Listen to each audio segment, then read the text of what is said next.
Judges in at least 4 cities ruled that the president moved too quickly and have ordered stays on the deportations for people with valid visas, dealing an early blow to Mr. Trump in an impending legal battle that could last years. The rulings are narrow, affecting people who arrived in the U.S. or were in flight when the orders were signed.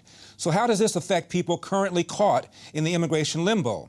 Let's go to Eleanor Acer, Senior Director of Refugee Protection for Human Rights First. She joins us from New York. Ms. Acer, thank you very much for taking the time. We appreciate it. It's a pleasure to be with you all.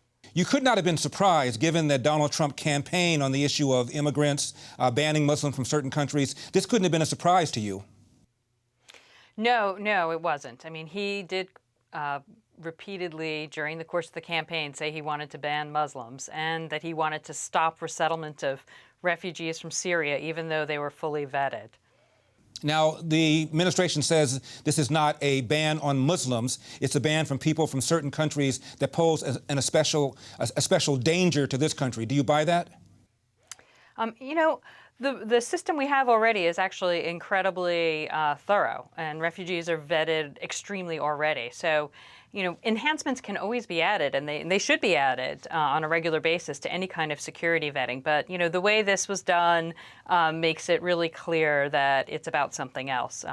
And yeah, the people who drafted the executive order were careful not to use the word Muslim in the text of the order. But, you know, if you know exactly what it's intending to do, you know, it clearly is signaling that it wants to limit significantly the resettlement of Muslim refugees from Muslim-majority countries, and the list of countries targeted are Muslim-majority countries.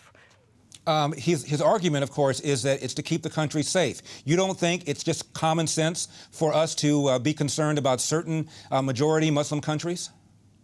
Keeping the country safe is incredibly important, and I believe in a really rigorous screening process.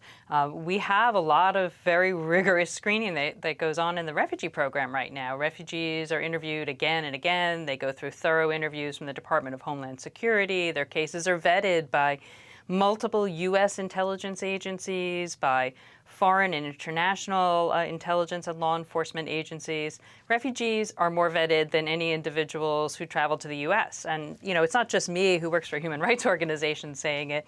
You know, you've got former CIA directors, former national security advisors who've served both Democratic and Republican administrations who've been saying this over and over again for the last year. So yes, it's incredibly important to have a strong vetting system. We can do that. We can do that without signaling to the entire world that the U.S. wants to abdicate its commitments to protecting the most vulnerable people in the world. The Trump administration would say we're doing nothing different than what the Jimmy Carter administration did when they temporarily banned Iranians from coming into the country, and what Obama did when he temporarily banned Iraqis from coming into the country. You're laughing. Yeah. Yeah, I mean, there's been a lot of fact-checking on that, but people keep repeating it over and over again. President Obama did not ban Iraqis. What happened was the resettlement program slowed down for a little while additional enhancements were added into the system. It's very much not the approach that was taken by this administration. Instead, the Trump administration is slashing all resettlement, you know, by more than half, and ceasing for, you know, an indefinite period of time the resettlement of Syrian refugees. A very different approach. The Trump administration has used the expression extreme vetting and has pointed out that the head of the FBI, the head of the Department of Homeland Security under Barack Obama both said that we cannot guarantee that everybody we bring in will not pose a threat to the country. So why wouldn't Donald Trump's assertion that we need extreme vetting make sense given what the FBI director said and what the Department of Homeland Security secretary once said? Well, the Secretary of Homeland Security actually said that we've got the most stringent vetting that there is, and more stringent vetting than any other country.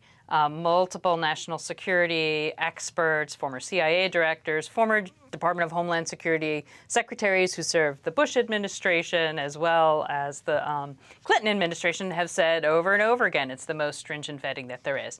I mean, you can ask a national security expert, is there ever zero risk? And, you know, the country could totally close its doors and never let anyone in and, you know, not give a gun to anyone within the country. And, you know, there might be zero risk then. But so, you know, I mean, it's absolutely a situation where we already have extreme vetting for refugees from these countries. And vetting can always, you know, if there's a need for an additional enhancement, we should absolutely add it. Prior to the court decisions that have temporarily stayed part of this executive order, President Trump said it was working out very nicely. Was it working out very nicely? It was chaos. It's totally clear that the folks who put this into action had no idea what they were doing and no idea how the system works. You know, I mean, what were we doing? We were turning away grandparents who were coming to, you know, visit their families, refugees who'd already been fully vetted and approved, you know, were you know, not allowed to get onto planes. An Iraqi translator who put his life on the line working for U.S. troops for years was detained. You know, this is not the way, you know, that you actually implement something if you want to do a really effective job. Ms. Acer, your organization has been telling people that Donald Trump's executive orders are dangerous. If you were advising President Trump, what would you tell him? How would you tell him to tailor his executive order? Well, you know, national security experts who've served both Democratic and Republican administrations have said over and over again that stopping resettlement undermines U.S. national security interests, that, you know, the resettlement of refugees actually supports important U.S. allies around the world. It's in the United States' interest to resettle refugees. And blocking or barring refugees, particularly from Muslim countries, sends the wrong signal to the world. And it plays into the rhetoric of ISIS. President Trump said, Ms. Acer, that Christian refugees should be given priority. What's your reaction? You know, refugees should be resettled when they are persecuted, including Christian refugees, absolutely. And the U.S. has resettled many Christian refugees over the years. But this order seeks to prioritize the resettlement of Christian refugees and instead of refugees from Muslim-majority countries. And right now, you know, we have a situation where some of the worst refugee crises in the world are refugee crises in places like Syria and Iraq.